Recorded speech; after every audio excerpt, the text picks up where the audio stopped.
প্রিয় বন্ধুগণ, আমাদের অনেকেরই দেহে এবং মনে দীর্ঘদিন থেকে রোগবালাই জমে রয়েছে। হয়তো অনেক ডাক্তার কবিরাজের ঔষধ আমরা সেবন করেছি, কিন্তু কোনোভাবেই স্থায়ী নিরাময় আসে নাই। আপনি জানেন কি, সূরাতুল ফাতিহা পড়ে রুকিয়ার মাধ্যমে আপনি পেতে পারেন এ সকল রোগ থেকে স্থায়ী মুক্তি। কেন সূরা ফাতিহা? এই সূরার আরেক নাম হলো সূরাতুশ শিফা তথা আরোগ্য লাভের সূরা। কোনো অসুস্থ ব্যক্তির শরীরে এই সূরা পড়ে ফু দিলে আল্লাহ তাকে আরোগ্য দান করেন। তবে এ ব্যাপারে পরিপূর্ণ বিশ্বাস তথা ঈমান রাখতে হবে। ঈমান যদি মজবুত হয় তবেই এতে কাজ হবে, নতুবা হবে না।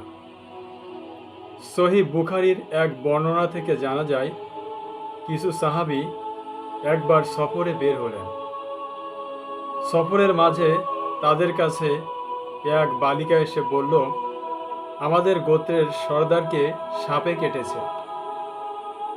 গোত্রে কোনো পুরুষও নেই যে তার উপর নির্ভর করব। অতএব আপনাদের কেউ কি আছেন যিনি ঝাড়ফুঁক করতে পারেন? একজন সাহাবী গিয়ে ঝাড়ফুঁক করলেন। লোকটি সুস্থ হয়ে উঠল। গোত্রের সর্দার খুশি হয়ে সেই সাহাবীকে 30টি ছাগল উপহার দিলেন এবং দুধ পান করালেন। ঝাড়ফুঁক দেওয়া সাহাবীকে অন্য সাহাবীরা জিজ্ঞেস করলেন, তুমি কি সত্যিই ঝাড়ফুঁকের পদ্ধতি জানো? তিনি বললেন, না, আমি তো কেবল সূরা ফাতিহা পড়ে ঝাড়ফুঁক করেছি। সাহাবীরা ভাবলেন তারা মদিনায় ফিরে নবীজিকে এই নিয়ে বিস্তারিত জিজ্ঞেস করবেন।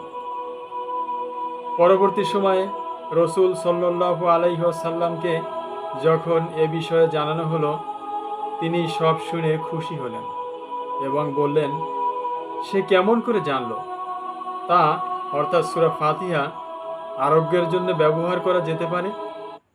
তোমরা নিজেদের মধ্যে ছাগলগুলো ভাগ করে নাও এবং আমার জন্য একটি রেখো।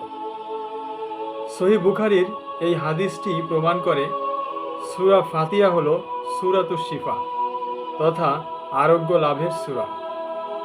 তাই আমরা অসুস্থ হলে চিকিৎসা গ্রহণের পাশাপাশি সূরা ফাতিহা পড়ে রুকিয়া বা ঝাড়ফুঁক করতে পারি।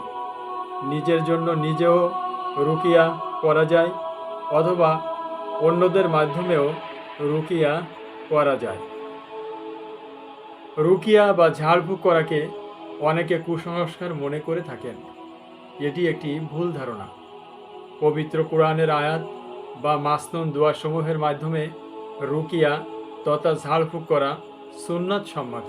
প্রিয় ভাই, আসুন আমরা সকালে ও রাতে ঘুমাতে যাওয়ার পূর্বে যথাযথ নিয়মে এই চিকিৎসা গ্রহণ করি। আপনি উপকৃত হবেন ইনশাআল্লাহ।